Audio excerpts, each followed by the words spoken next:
Matter, chapter का नाम है thermal properties of matter. Sir हाँ जी सर कितने पेजेस लीव करने हैं फिर? सर रिकॉर्डिंग स्टार्ट कर दो। रिकॉर्डिंग स्टार्ट है, रिकॉर्डिंग स्टार्ट हो चुकी है। पेजेस आप 5-10 पेजेस छोड़ दो, उसके बाद स्टार्ट कर लो।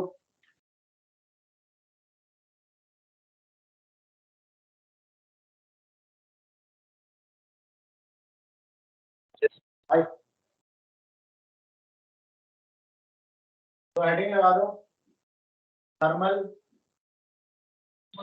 छोड़े क्या कह रहे हो?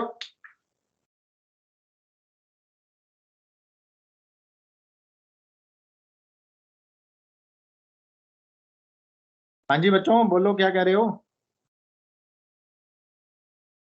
सर कितने पेज छोड़े सर? 5-10 पेजेस छोड़ दो, 5 से 8 पेजेस छोड़ दो। यार ये मेन टॉपिक पे आ जाओ। थर्मल प्रॉपर्टीज ऑफ मैटर, ये आपके चैप्टर का नाम है थर्मल प्रॉपर्टीज ऑफ मैटर।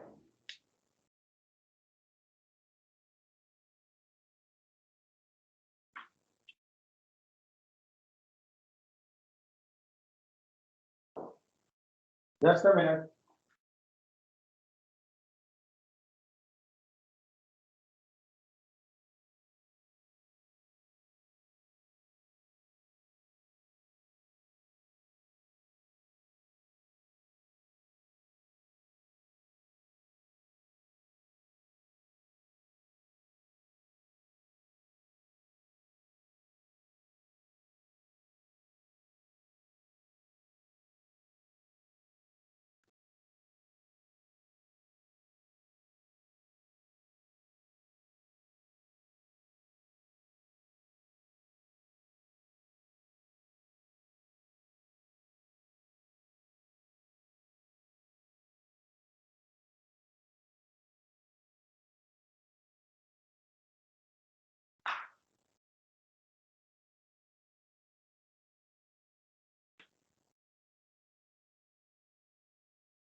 हाँ जी बच्चों, फर्स्ट टॉपिक है अपना यही थर्मल प्रॉपर्टीज ऑफ मैटर। इसमें देखो हमने मैटर के बारे में पढ़ना है कि मैटर की थर्मल यानी हीट से रिलेटेड प्रॉपर्टीज के बारे में हमें इसमें पढ़ना है। तो हीट के बारे में आप पहले से ही जानते हो। Heat is something that produces the sensation of hotness and coldness. Heat का कॉन्सेप्ट मैं आपको थर्मोडायनेमिक्स में अच्छे से पढ़ा चुका हूं। तो हीट के बारे में बच्चे आप पहले से ही जानते हैं। बस आपको एक बात हीट से रिलेटेड लिखनी है, वो बात ये है हीट। फर्स्ट पॉइंट आप लिखो, हीट एनर्जी फ्लोज फ्रॉम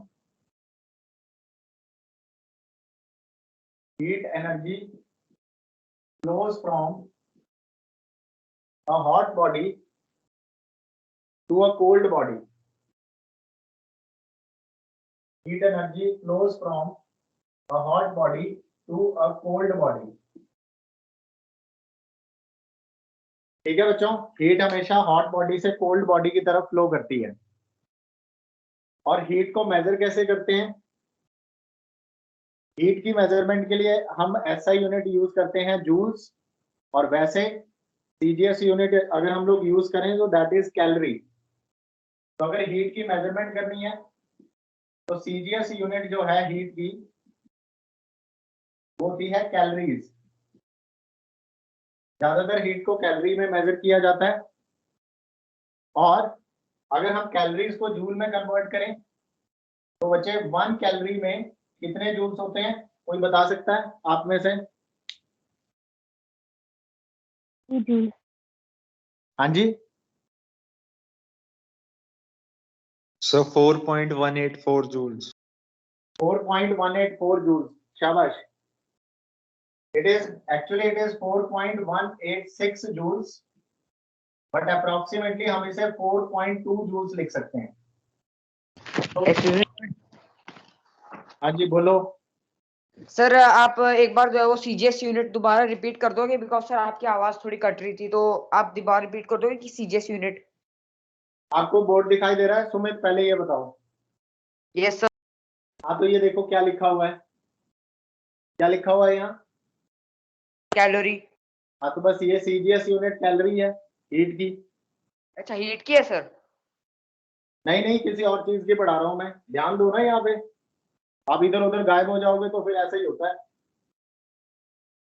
ध्यान दो इसको. सीजीएस यूनिट हीट की कैलोरीज होती है, एसआई यूनिट जूल होती है.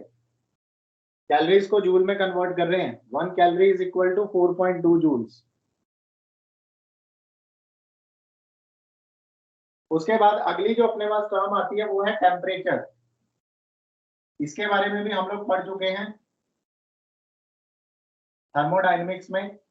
जो अपना जीरोथ लॉ था थर्मोडायनेमिक्स का, उसमें हमने टेम्परेचर को डिफाइन किया था. लेकिन फिर भी यहाँ पे टेम्परेचर की एक बार मैं डेफिनेशन दे रहा हूं, तो आप लिखोगे temperature of a substance is a physical quantity. लिख लो साथ साथ में. Temperature of a substance is a physical quantity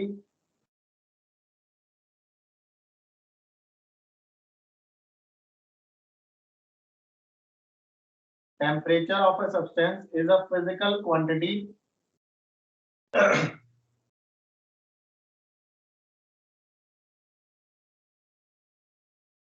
which measures the degree of hotness, which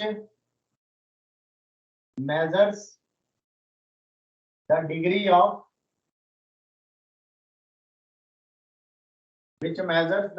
of hotness or coldness of a substance.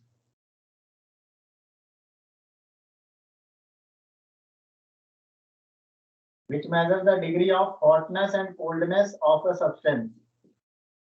यहां तक लिख लो सारे.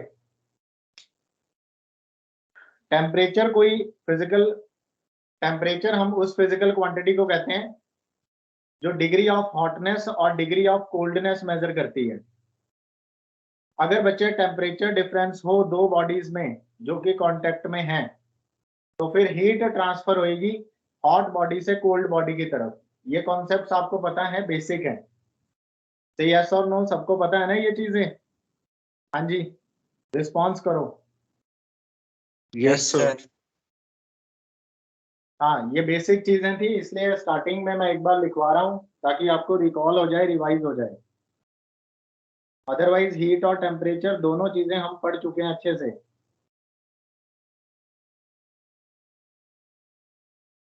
यहां तक नोट हो गया सबका? रब कर दें. Yes sir. हाँ जी, अगली हेडिंग लगाओ टेम्परेचर स्केल.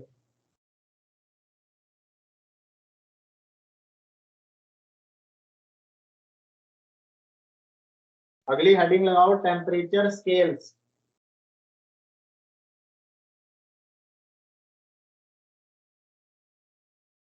सर कितने टाइम की होगी क्लास ये? आपसे कोई मतलब, आपको बस पढ़ने के लिए आए हो ना. टाइम से आपको क्या लेना देना है? ये इस तरह के फालतू क्वेश्चन मुझसे ना पूछें ड्यूरिंग द क्लास. कोई भी बच्चा हो, अपना स्टडी पे ध्यान दो. Temperature scales. तो अपने पास अलग अलग तरह के टेम्परेचर स्केल हैं. 3 तरह के होते हैं. एक होता है सेल्सियस स्केल. इसमें टेम्परेचर को सेल्सियस में मेजर करते हैं. और दूसरा होता है अपने पास फ़ारेनहाइट स्केल. इसमें तो टेम्परेचर मेजर करेंगे डिग्री सेल्सियस में. दूसरा स्केल होता है फ़ारेनहाइट.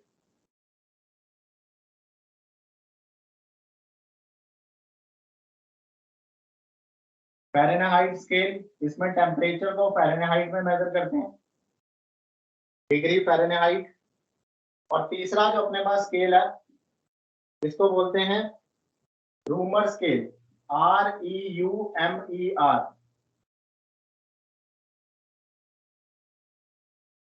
रूमर स्केल है, इसमें टेम्परेचर डिग्री आर में मेजर किया जाता है रूमर्स में।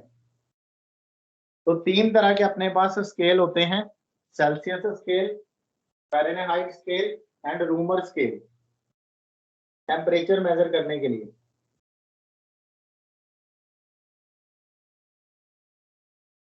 Now there is a relationship between these two, मतलब ये बेसिकली है क्या, ये अलग अलग यूनिट्स हैं टेम्परेचर की। जैसे आप टेम्परेचर को सेल्सियस में मेजर करते हो, फ़ारेनहाइट में मेजर करते हो, या फिर आप रूमर्स में मेजर करते हो, तो ये अलग अलग टेम्परेचर स्केल्स हैं। अब हम ये देखेंगे कि इन तीनों स्केल्स के बीच में कंपैरिजन क्या है। तो अगली जो अपनी हेडिंग लगेगी दैट इज कंपैरिजन बिटवीन, लिखते रहना साथ साथ में क्योंकि बाद में बिल्कुल आपको पता नहीं चलेगा क्या चल रहा है। Comparison between different temperature scales, comparison between different temperature scales.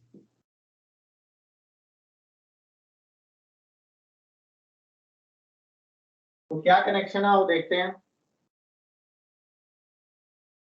Temperature in Celsius, अगर आप टेम्परेचर को सेल्सियस में लेते हो उसे हम TC लिखेंगे।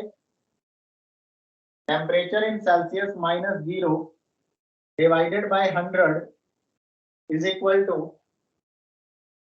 टेम्परेचर इन फ़ारेनहाइट, TF लिखूंगा उसे, -32 divided by 180 is equal to temperature in Romers, TR लिखेंगे, -0 डिवाइडेड बाय 80। तो बच्चों ये रिलेशन आपको डायरेक्ट लर्न करना है। तीनों टेम्परेचर स्केल के बीच में ये रिलेशन होता है। यस और नो बच्चों, दिखाई दे रहा है बोर्ड पे एक्सक्यूज मी सबको? सर। हाँ जी, हाँ जी। सर जो सेल्सियस में टेम्परेचर है और जो र्यूमर में टेम्परेचर है सर, उसमें से 0 माइनस करेंगे तो वही बचेगा ना? हाँ वही बचेगा, यू आर राइट। बट ये अभी पहली फर्स्ट टाइम के लिए लिख रहे हैं। लाइक एक सिमेट्री बन जाए ना इसको लिखने में, लाइक फ़ारेनहाइट -32 लिखा है तो यहाँ पर भी कुछ लिखते हैं -0 -0।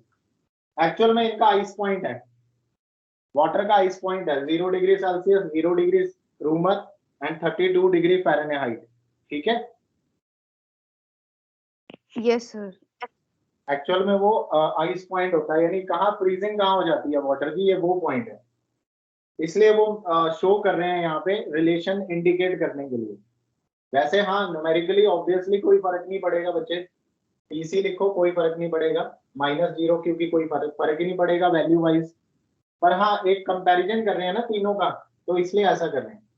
यहाँ पर भी आप देखो 100 180 80, ये भी क्या है बच्चे, ये भी ये बॉइलिंग पॉइंट है, नीचे जो लिखा हुआ है ना 100 बॉइलिंग पॉइंट, 180 और 80 ये वही चीजें हैं। ठीक है,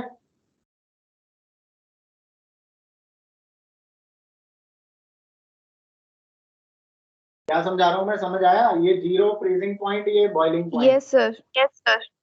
अलग अलग स्केल्स की मैं बात कर रहा हूँ। जैसे अगर सेल्सियस का आपको समझ में आता है तो 0 डिग्री सेल्सियस आपको पता है फ्रीजिंग पॉइंट है, 100 डिग्री सेल्सियस बॉइलिंग पॉइंट है, वाटर के रिस्पेक्ट में बात कर रहा हूँ।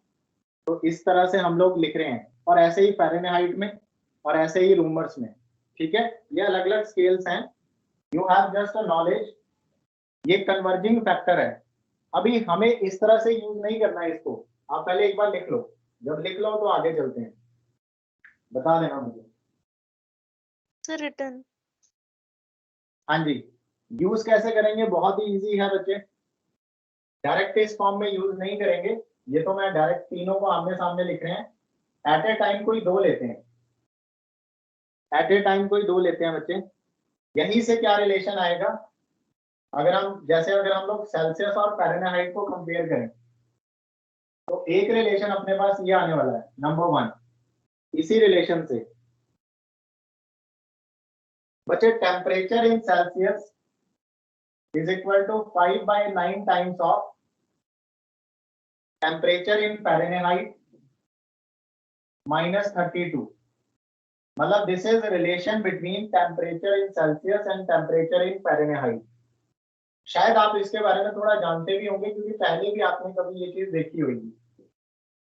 सर 9/5 में होता है। अगर आप फ़ारेनहाइट से सेल्सियस में जा रहे हो तो 9/5 आएगा, बट मैं सेल्सियस से फ़ारेनहाइट में जा रहा हूं तो 5/9 आएगा। Okay, yes sir. इसके बाद अगर हमें सेल्सियस से रूमर में जाना है तो बच्चे temperature in Celsius is equal to 5/4 times of 5/4 times of temperature in Romers. ये सेल्सियस और रूमर के बीच में कनेक्शन है, और फिर ऑब्वियसली इन दोनों के बीच में भी एक कनेक्शन आएगा।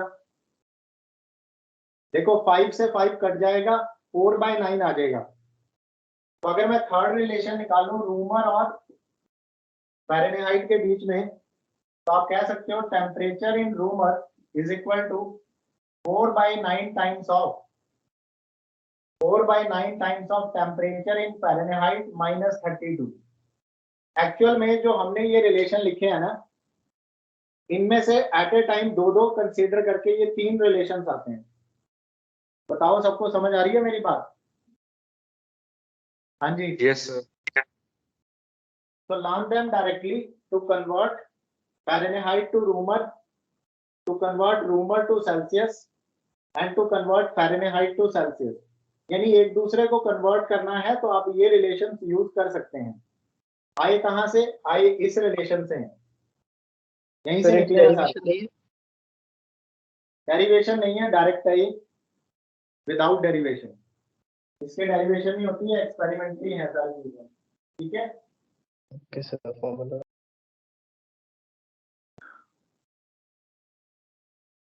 बच्चे नोट हो जाए तो मुझे बता देना। सर कन्वर्जन के लिए ऊपर वाले फॉर्मूला यूज होते हैं एंड जो नीचे वाले हैं वो जर्नल फॉर्मूला है ना।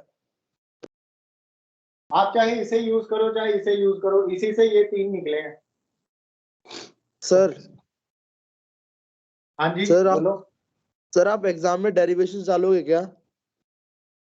हाँ ऑब्वियसली, जितनी भी डेरिवेशंस मैंने कराई हैं सब आएंगी। Yes it is obvious, derivations आएंगी एग्जाम में।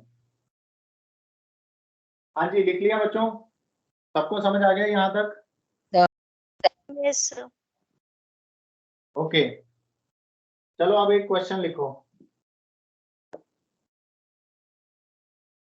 एक क्वेश्चन लिखो, एट व्हाट टेम्परेचर, क्वेश्चन लिखो, at what temperature Celsius scale and Fahrenheit scale give same reading? At what temperature? Sir 40 degree.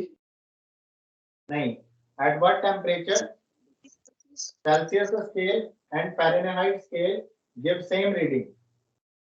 So -40। -40, yes you are right।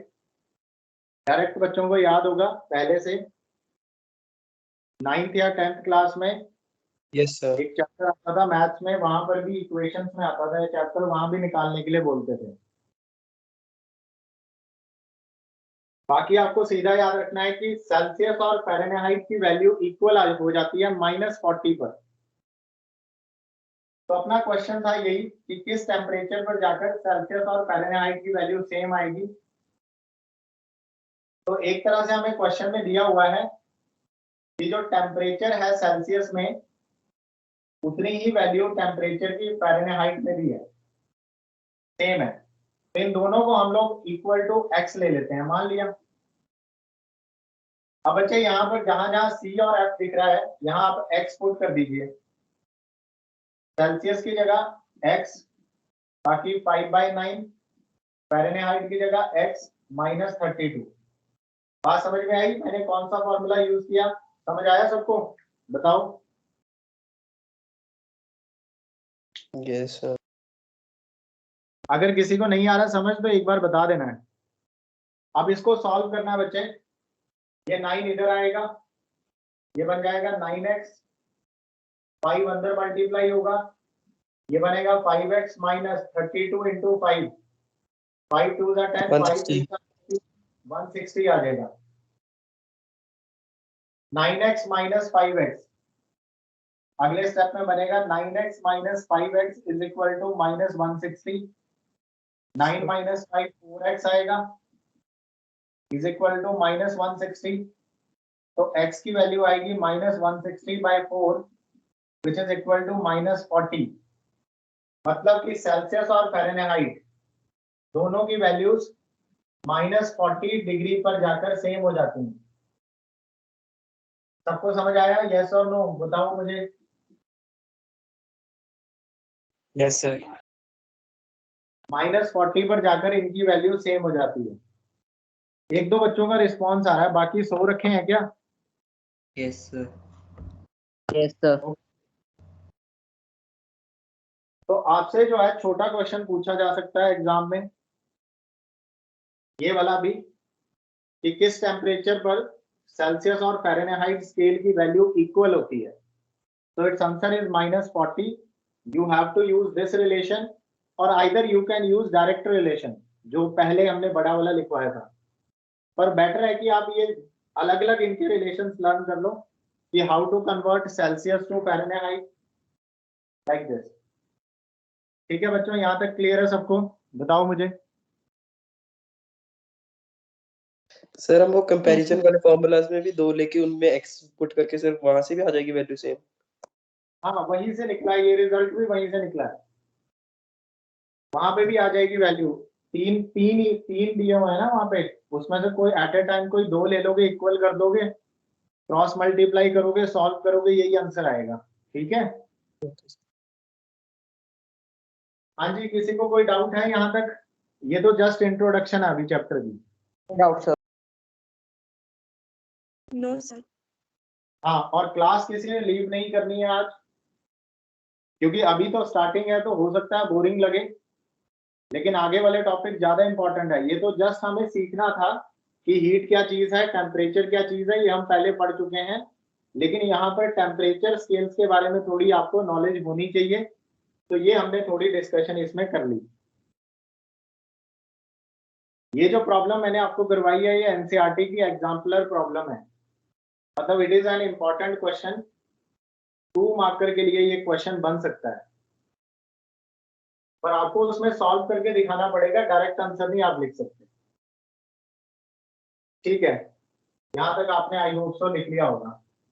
एक दिन मेरे बहुत अच्छे स्टूडेंट ने मुझसे पूछा था, उस स्टूडेंट का नाम साहिब है,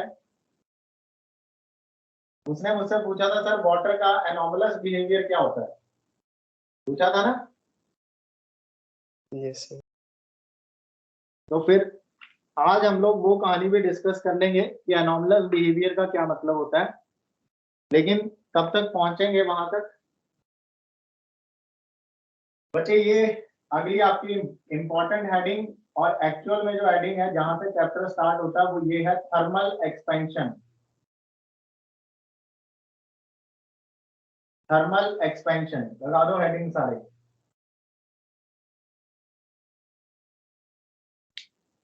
थर्मल एक्सपेंशन क्या होता है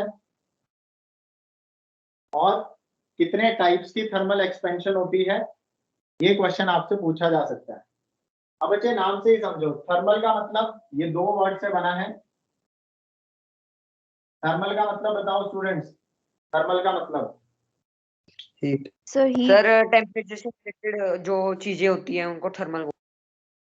बिल्कुल सही कहा, हीट रिलेटेड या टेम्परेचर से रिलेटेड। और एक्सपेंशन का मतलब बताओ? एक्सपैंड। पहला। एक्सपेंशन का मतलब है लेंथ, एरिया या वॉल्यूम में चेंज आना, आया ना? Yes sir. ऑब्वियसली साइज बढ़ जाना, लेंथ चेंज हो जाएगी, या एरिया चेंज हो जाएगा, या वॉल्यूम बढ़ जाएगी, समथिंग लाइक दिस। तो एक्सपेंशन का मतलब हमारे पास है चेंज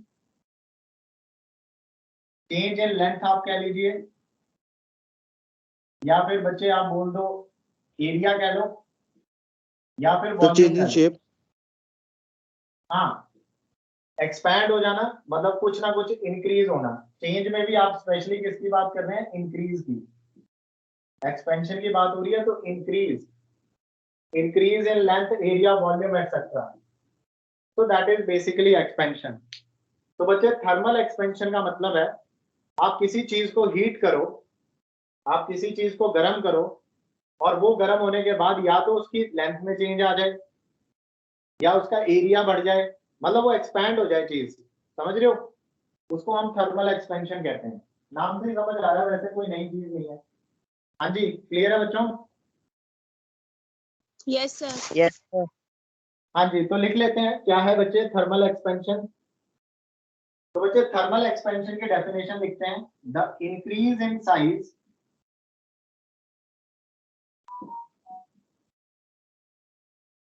थर्मल एक्सपेंशन की डेफिनेशन लिखते हैं, the increase in size of a body, increase in size of a body due to increase in size of a body due to the increase in the temperature, due to the increase in the temperature, इसी को हम लोग thermal expansion कहते हैं। यानी किसी body के size में चेंज आना। साइज में चेंज आने का 3 पॉसिबिलिटीज मैंने आपको बताई दी हैं, या तो लेंथ में चेंज आ सकता है, या एरिया में, या वॉल्यूम में। और बच्चे इसी बेसिस पर थर्मल एक्सपेंशन 3 तरह की हो सकती है, ठीक है बच्चों। अगर लेंथ में चेंज आएगा तो बोलेंगे लीनियर एक्सपेंशन, अगर एरिया में चेंज आएगा तो बोलेंगे एरिया एक्सपेंशन, और अगर वॉल्यूम में चेंज आएगा तो बोलेंगे वॉल्यूम एक्सपेंशन। और मुझे लगता है आप समझ ही गए होंगे, इतने आपका इंटेलेक्चुअल लेवल है सभी बच्चों का। बात समझ आ रही है आपको? Yes sir. Yes sir. हाँ जी, not a tough chapter, easy chapter है ये, कोई इसमें टफ नहीं है कुछ भी। कर लो, इतना नोट हो गया सबका ये? Yes sir. Yes sir. ठीक है, नाउ टाइप्स पढ़ते हैं, इसके अलग अलग टाइप्स हैं, वही 3 तरह के जो मैंने आपको बताए।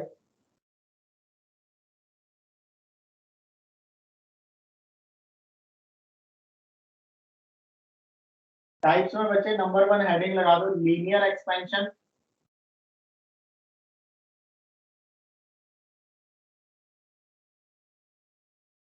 नंबर 2 हेडिंग लगा दो, सुपरफिशियल। एरिया को सुपरफिशियल भी कहते हैं, इसलिए दोनों नाम याद होने चाहिए, सुपरफिशियल या फिर आप कह सकते हो एरिया एक्सपेंशन।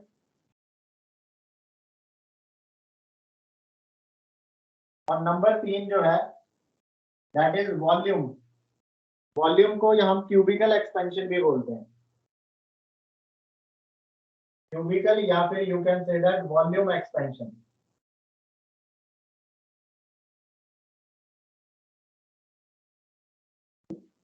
ठीक है बेटा, ये 3 तरह के हैं।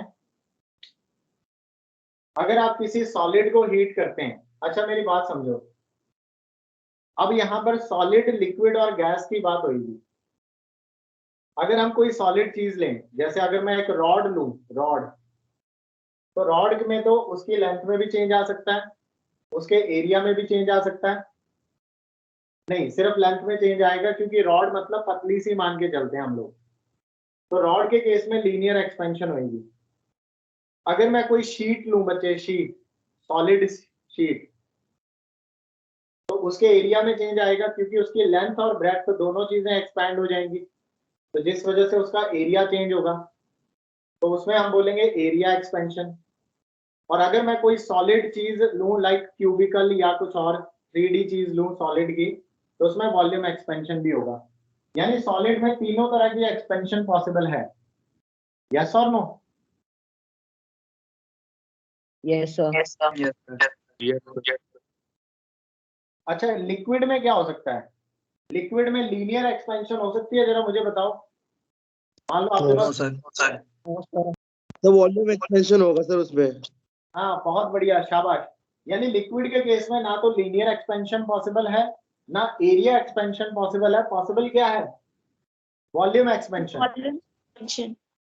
हाँ, तो इन केस ऑफ लिक्विड हम सिर्फ वॉल्यूम एक्सपेंशन पढ़ सकते हैं। And what about gas? Gas के बारे में भी आप लोग ही बताओ। Sir volume expansion. सर कुछ नहीं होगा सर। गैस के केस में भी बच्चे वॉल्यूम एक्सपेंशन हो सकती है, बस ना तो लीनियर ना एरिया, क्योंकि गैस की सिर्फ वॉल्यूम होती है। आप जिस यूटेंसिल में उसे डालोगे उसकी वॉल्यूम हो जाएगी। आया ना? गैस में बच्चे वॉल्यूम एक्सपेंशन हो सकती है। थर्मोडायनेमिक्स में हमने कितना पढ़ा है कि हमने सिस्टम लिया, सिस्टम लिया। सर गैस की वॉल्यूम फिक्स नहीं होती ना सर? किसकी बच्चे? सर गैस की वॉल्यूम फिक्स नहीं होती। हाँ, उसकी भी वॉल्यूम फिक्स नहीं है ना। जिस वेसल में आप उसको डालोगे वैसी हो जाएगी, उतनी हो जाएगी। तो सर फिर हम कैसे कह सकते हैं कि सर उसका वो होगा एक्सपेंशन? Yes sir. हाँ, बोल सकते हैं। जैसे आप सिलेंडर पिस्टन का एग्जांपल लो। मैंने इस सिलेंडर में गैस रखी है, लेकिन ये पिस्टन मूवेबल है, ये पिस्टन मूव कर सकती है। तो ऑब्वियसली अगर मैं इसको बाहर से एनर्जी, बाहर से अगर आप इसे हीट करोगे तो थर्मोडायनेमिक्स में पढ़ा ना, गैस एक्सपैंड होगी, पिस्टन को उठा देगी ऊपर, क्योंकि गैस का प्रेशर होता है ना बच्चे। यस सर, यस सर, समझ गए। तो जिस वजह से ये पिस्टन उठ जाएगी ऊपर। चलो, मतलब कि मैं क्या कहना चाहता हूँ, मैं बस इतना कहना चाहता हूँ कि आपने इस बात से कंफ्यूज नहीं होना कि अगर अपना टॉपिक चल रहा है थर्मल एक्सपेंशन, तो सॉलिड में तीनों चीजें पॉसिबल हैं, लीनियर भी, एरिया भी और वॉल्यूम भी। तीनों तरह की एक्सपेंशन हो सकती है, क्योंकि बच्चे सॉलिड की लेंथ, ब्रेड्थ और हाइट तीनों चीजें फिक्स सी होती हैं, यानी होती हैं, डिफाइंड होती हैं। लेकिन लिक्विड में लेंथ या ब्रेड्थ डिफाइन नहीं होती, तो इसलिए लिक्विड के केस में डायरेक्ट हम लोग वॉल्यूम पे चलते हैं। लिक्विड में भी सिर्फ वॉल्यूम एक्सपेंशन होती है, और गैस में भी यही हाल है। गैस में भी खाली वॉल्यूम एक्सपेंशन होती है, क्योंकि उनकी लेंथ, ब्रेड्थ और हाइट तो डिफाइंड नहीं होते ना। समझ रहे हो ना सारे? सॉलिड में तीन होती है और गैस और लिक्विड में सिर्फ लास्ट वाली होती है। हाँ बिल्कुल, यही कह रहा हूँ मैं तब से। ये बात समझ आ गई सबको? यस और नो बोलो। Yes sir. हाँ, तो अब इनके बारे में ज्यादा नहीं लिखते हैं, सिर्फ एक एक वर्ड लिख लेते हैं, जिससे आपको आइडिया हो जाएगी क्या चीज है। तो बच्चे, लीनियर एक्सपेंशन क्या है? Increase in length. Linear expansion क्या है बच्चे? Increase in length when a solid is heated। Increase in length when a solid is heated, ऐसे करके लिख लो। जब आप किसी सॉलिड को हीट करो, उसकी लेंथ में अगर इंक्रीज हो जाए, बाकी सॉलिड रॉड लेनी है आपने, तो उसकी लेंथ बढ़ जाएगी, उसको लीनियर एक्सपेंशन कहते हैं। बच्चे, सुपरफिशियल या एरिया एक्सपेंशन में आप क्या लिखोगे? एरिया एक्सपेंशन में आप लिखो increase in area. Increase in area when a solid is heated. ये भी सॉलिड में ही होता है। आप किसी सॉलिड शीट को हीट करोगे, तो बच्चे वो सॉलिड शीट जो है, 2 डायमेंशनल शीट, तो वो हीट होके एक्सपैंड हो जाएगी। तो एक तरीका ये भी है। यहां तक समझ में आया सबको?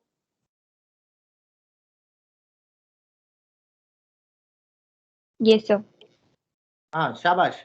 तीसरी चीज है वॉल्यूम एक्सपेंशन। तो बच्चे, इसमें आप बोलोगे वॉल्यूम इंक्रीज होना। वॉल्यूम एक्सपेंशन का मतलब है इंक्रीज इन वॉल्यूम, या क्यूबिकल भी कह सकते हो। Increase in volume when a solid, नहीं लिख रहा हूं बच्चे मैं, व्हेन अ सब्सटेंस। अब वो सब्सटेंस में तीनों चीजें हो सकती हैं, दैट इज, चाहे वो सॉलिड हो, चाहे वो लिक्विड हो, या वो गैस हो। सब्सटेंस बोले तो कोई matter. Increase in volume when a substance, that is solid, liquid और गैस, इज हीटेड। तो मतलब ये चीज आपने ध्यान रखनी है कि लिक्विड और गैस में सिर्फ वॉल्यूम एक्सपेंशन होती है, और ये आपको समझ आ जाना चाहिए, कोई अलग सी बात नहीं है। ठीक है, यहां तक हो गया? डन? Yes, sir. चलो डायग्राम भी बना लेते हैं आइडिया के लिए बच्चे। चलो डायग्राम बाद में बनाते हैं, ये आप लिख लो पहले इतना, फिर आगे चलते हैं। Done sir. ओके, सबका हो गया यहाँ तक? Yes. Yes, sir. ठीक है। Yes sir. अब हम लोग इसको थोड़ा मैथमेटिकली लेके जाएंगे, जैसे हमने फर्स्ट चैप्टर में, आपको याद होगा हमने फर्स्ट चैप्टर में भी किया था। यहाँ पर बच्चे थर्मल एनर्जी देके एक्सपैंड करवा रहे हैं, वहां पर मैकेनिकल फोर्स खींच खींच के एक्सपैंड करवा रहे थे सॉलिड को। याद करो फर्स्ट चैप्टर, हमने एक सॉलिड चीज ली, उसको खींचा, तो उसमें यंग्स मॉडुलस ऑफ इलास्टिसिटी आएगा या फिर bulk Yes. Modulus of elasticity आएगा। बस वहां पर क्या था, वहां पर हम लोग खींच रहे थे चीज को मैकेनिकल फोर्स लगा के। यहाँ पर मैकेनिकल फोर्स नहीं लग रही, यहाँ पर थर्मल हीट एनर्जी लगा के एक्सपैंड करवा रहे हैं। You can relate. Sir means अभी हीट टू मैकेनिकल एनर्जी जा मैकेनिकल वर्क जा रहा है। हाँ, प्रोवाइड हम लोग हीट एनर्जी दे रहे हैं लेकिन हो मैकेनिकल वर्क रहा है। ठीक है, क्योंकि बॉडी की लेंथ वेंथ में चेंज आ रहा है ना, एनर्जी जो हमने लगाई प्रोवाइड कर रहे हैं वो तो थर्मल एनर्जी है। चलो तो बेटा आओ देखा जरा लिखते हैं। और अब हेडिंग लगाओ बेटा, आप कोफिशिएंट ऑफ, मतलब मेजरमेंट कैसे करेंगे। जैसे वहां पर हमने बहुत सारे कोफिशिएंट निकाले थे, कोफिशिएंट ऑफ इलास्टिसिटी, किस किस को याद है बताओ? कोफिशिएंट ऑफ इलास्टिसिटी सबको याद है? यस और नो बोलो। Yes sir. बस मुझे एक ही आवाज आ रही है, बाकी कहाँ गए? Yes sir. Yes, sir. हाँ, यस उसी तरह से अब यहाँ पे कोफिशिएंट ऑफ इलास्टिसिटी जैसे है, तो यहाँ पर बच्चे आएगा coefficient of thermal expansion. Coefficient of thermal expansion मतलब मैथमेटिकल फॉर्म निकालेंगे। अब तीन तरह के कोफिशिएंट्स हैं हमारे पास। Coefficient of thermal expansion number one है बच्चे कोफिशिएंट ऑफ लीनियर एक्सपेंशन, जिसे मैं अल्फा से डिनोट करूंगा। नंबर 1 आ रहा है कोफिशिएंट ऑफ लीनियर एक्सपेंशन।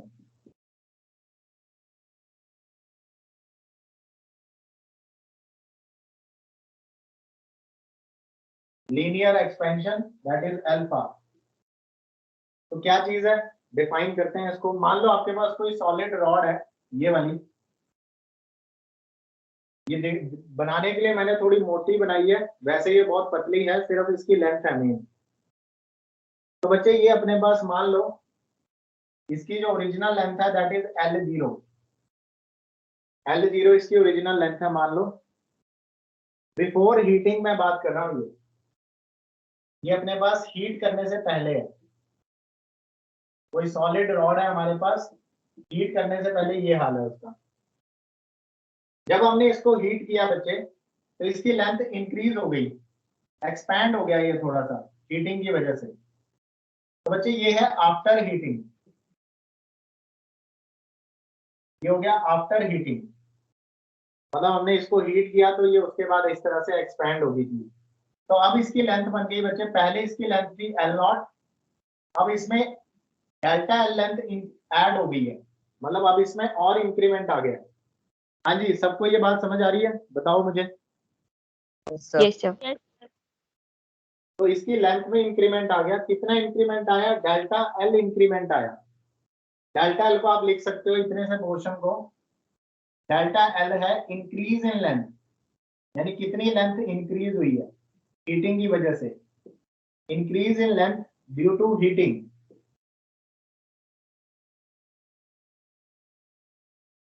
तो बच्चे अल्फा को डिफाइन कैसे करते हैं? वेरी वेरी इंपॉर्टेंट, एक को अच्छे से समझना, बाकी अपने आप आ जाएंगे समझ में। तो बच्चे कोफिशिएंट ऑफ लीनियर एक्सपेंशन की डेफिनेशन ये है, alpha is equal to change in length, alpha is equal to increase basically. वैसे तो यहाँ चेंज है, और क्योंकि यहाँ चेंज जो है वो इंक्रीमेंट का, एक्सपैंड ही हो रही है चीजें। तो बच्चे अल्फा को आप लिखोगे इंक्रीज इन लेंथ सर इस चैप्टर में हम कंप्रेशन की बात बिल्कुल भी नहीं करेंगे।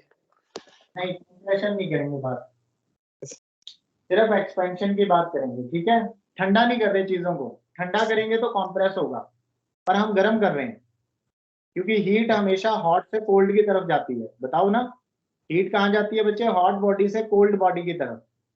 तो कोई भी बॉडी ठंडी नहीं होती, किसी भी बॉडी को हम ठंडा नहीं कर सकते, बस उस बॉडी को हीट ट्रांसफर कर सकते हैं। बात को समझो। हाँ जी, कॉन्सेप्ट समझ रहे हो? Yes sir. Yes sir. बच्चे ऐसे मत बोलो ना कि मुझे किसी बॉडी से हीट बाहर निकालनी है, पॉसिबल ही नहीं है। Heat always transfers from hot to cold body. किसी भी बॉडी को सिर्फ हीट दी जा सकती है, किसी भी बॉडी को गर्म किया जा सकता है अगर वो ठंडी है तो।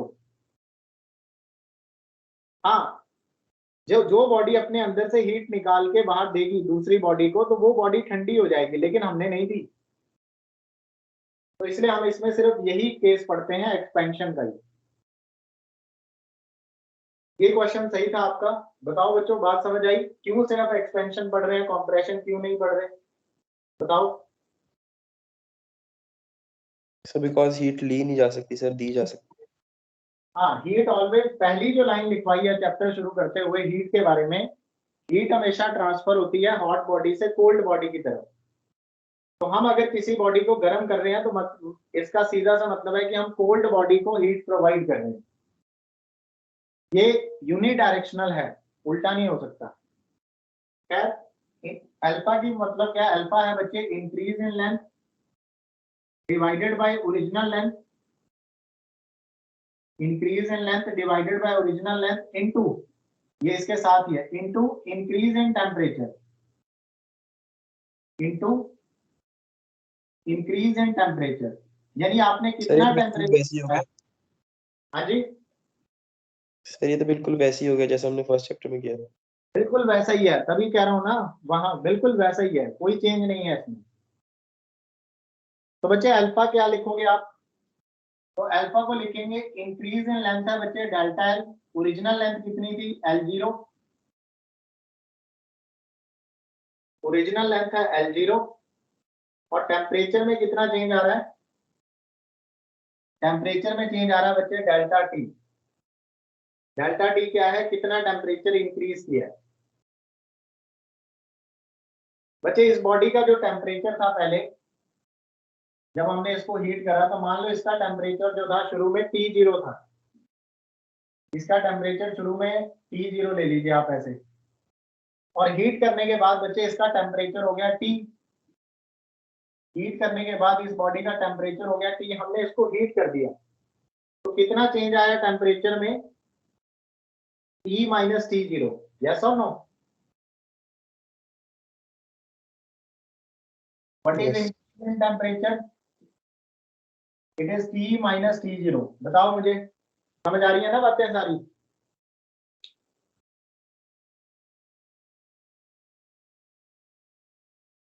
Yes sir. देखते हैं Yes. आज कितने हैं क्लास में, देखते हैं जरा कौन कौन है। 33 बच्चे हैं, अभी भी कम है, स्ट्रेंथ सारी नहीं आई। प्रियंका है, रिया है, हंसिका है, जानवी, सुमित, अंशिका, हिमांशु, अभिनय, हरमन, तान्या, निखिल, आर्यन और भी हैं 17 बच्चे। ठीक है, यहां तक लिख लो बेटा सारे, यहां तक लिख लो जल्दी जल्दी। Sir done. Done sir. Done sir. Okay, सिर्फ इसमें डिटेल करेंगे, बाकी को सिमिलर कर देंगे, क्योंकि बाकी में क्या है, जैसे यहाँ लेंथ में चेंज आ रहा है वहां एरिया में चेंज आएगा, बाकी सब चीजें वहां सेम आएंगी। अच्छा, तो अल्फा की डेफिनेशन देते हैं। तो बच्चे अल्फा की डेफिनेशन लिखो। ये हमारा अल्फा आ गया, this is alpha, this is alpha. इसकी डेफिनेशन लिखते हैं अल्फा की, इसके बाद ही आप लिख दो फॉर्मूले के बाद। अल्फा इज डिफाइंड एज, मतलब ये alpha is defined as, alpha बोले तो कोएफिशिएंट ऑफ लीनियर एक्सपेंशन। तो बच्चे alpha is defined as increase in length. Alpha की डेफिनेशन लिख रहे हैं, alpha is defined as increase in length. कितनी लेंथ में इंक्रीज आ रहा है? Increase in length per unit length per degree. Increase in length per unit length, increase in length per unit length per degree increase in temperature, पर degree increase in temperature. हाँ जी बच्चे बताओ, यहां तक समझ आ गया? सर एक बार सर अल्फा वापस रिपीट कर दो सर थोड़ा सा। अल्फा है कोएफिशिएंट ऑफ लीनियर एक्सपेंशन, और इसकी डेफिनेशन है कितना लेंथ में इंक्रीज आ रहा है with respect to original length, increase in length divided by original length into increase in temperature. मतलब अगर आप ओरिजिनल लेंथ 1 यूनिट ले लो और टेम्परेचर में इंक्रीज 1 डिग्री ले लो, तो बेटा अल्फा जो है वो इंक्रीज इन लेंथ के इक्वल आ जाएगा। L0 की वैल्यू 1, डेल्टा टी की वैल्यू 1, तो अल्फा जो है डेल्टा एल के इक्वल आ जाएगा। और यहीं से डेफिनेशन देते हैं कि alpha is equal to delta L, that is बोले तो इंक्रीज इन लेंथ। क्या क्या हमने 1 लिया है? पर यूनिट लेंथ, हमने लेंथ को 1 ले लिया है, और पर डिग्री इंक्रीज इन टेम्परेचर, और टेम्परेचर में भी हमने 1 डिग्री इंक्रीज किया। समझ गए बच्चों? हाँ जी, क्लियर है सबको? Yes, sir. Yes, sir. Yes, sir. Yes. Okay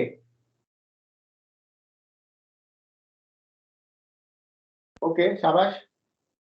अब कुछ चीजें हैं जो हमने अल्फा से रिलेटेड भी हमने इंपॉर्टेंट बातें हैं जो करनी है। फिजिकल मीनिंग बच्चे, जैसे यंग मॉडुलस ऑफ इलास्टिसिटी था, बल्क मॉडुलस ऑफ इलास्टिसिटी हम लोग पढ़ रहे थे, ठीक वैसे ही अल्फा का भी वही मतलब है।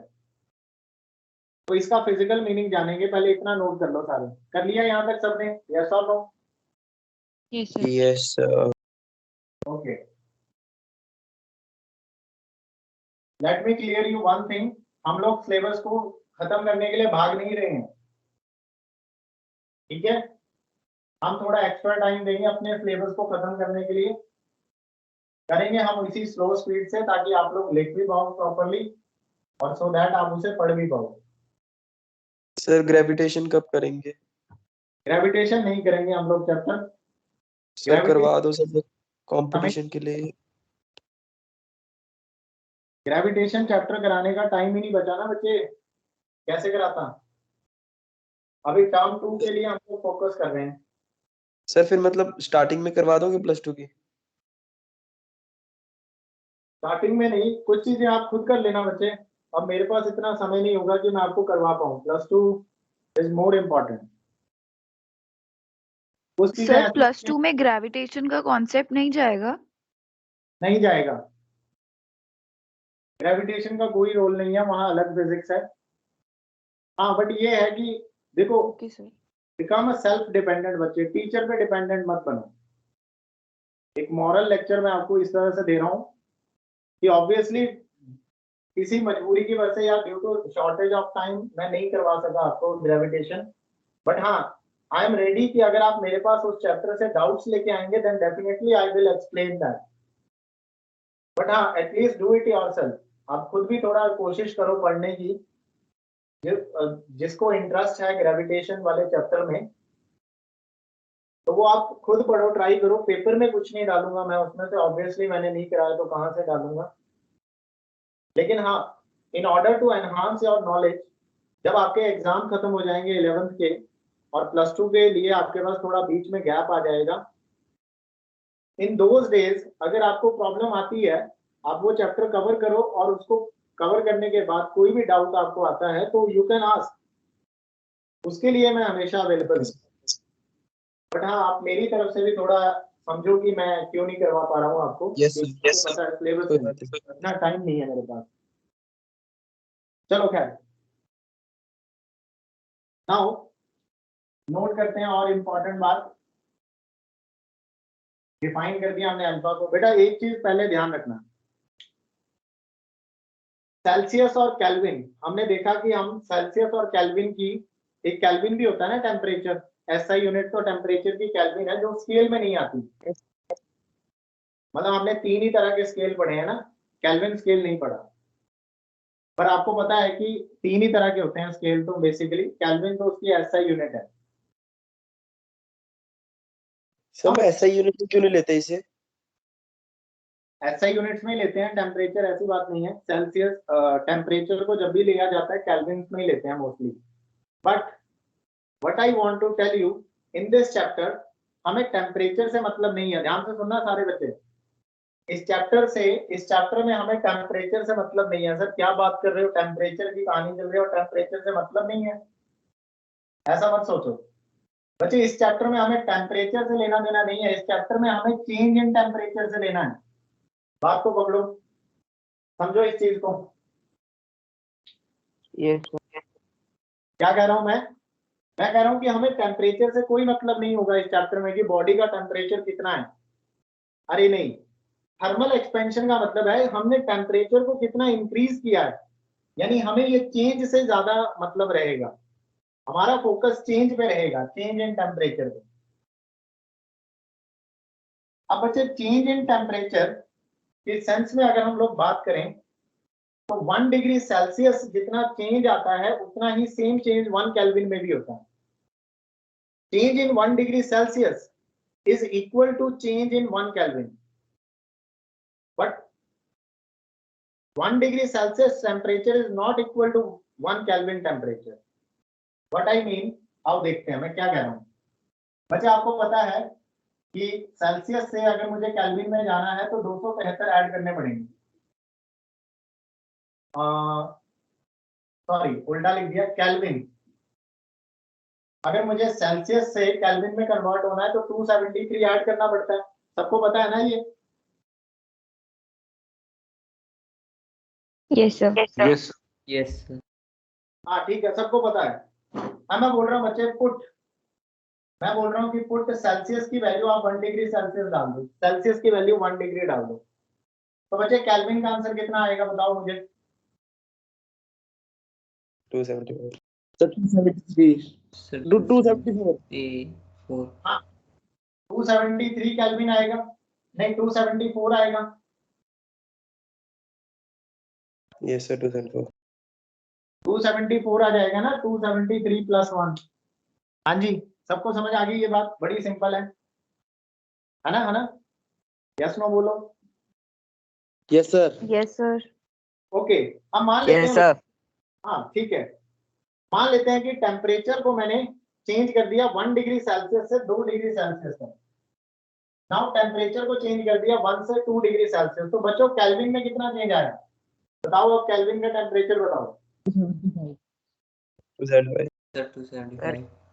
275 275 आ गया, सही है। अब मुझे ये बताओ कितना चेंज आया सेल्सियस में, change in temperature delta Celsius में आई 1 डिग्री सेल्सियस, है ना? Yes, sir. Yes sir. Kelvin में बताओ कितना चेंज आया, केल्विन में बताओ कितना चेंज आया। Sir 1 kelvin. Sir 1 1 Kelvin. Kelvin अरे बेटा मैं यही बताना चाह रहा हूँ आपको, अब मैं ये चीज सिखा रहा हूँ आपको। मैं ये बोलना चाहता हूँ कि चेंज इन टेम्परेचर चाहे आप सेल्सियस में लो चाहे केल्विन में लो, कोई फर्क नहीं पड़ेगा इस चैप्टर में, क्योंकि सेम ही आएगा। Are you getting my point? हाँ जी। Yes sir. Yes sir. हाँ बट बेटा अब इसका मतलब ये बिल्कुल नहीं है कि सेल्सियस और टेम्परेचर दोनों एक ही जैसे हैं, सेल्सियस और केल्विन की वैल्यूज एक जैसी हैं, नहीं ये मतलब नहीं है।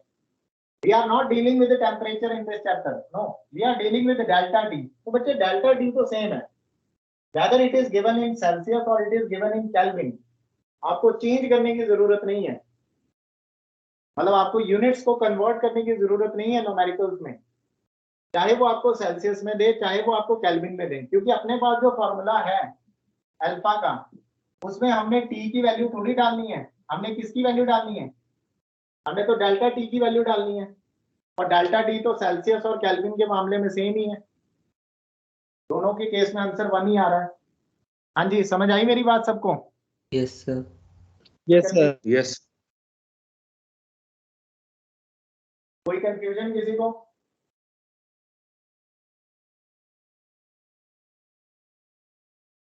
No, sir. ओके, अब मैं नोट पॉइंट लिखवा देता हूं, मुझे लगता है आप समझ गए। तो बच्चे नोट में पहला पॉइंट लिखते हैं। देखो आप नोट का फर्स्ट पॉइंट बच्चे 1 degree Celsius 1 degree Celsius change in temperature 1 degree Celsius change in temperature is equal to 1 kelvin change in temperature. एक ही बात है।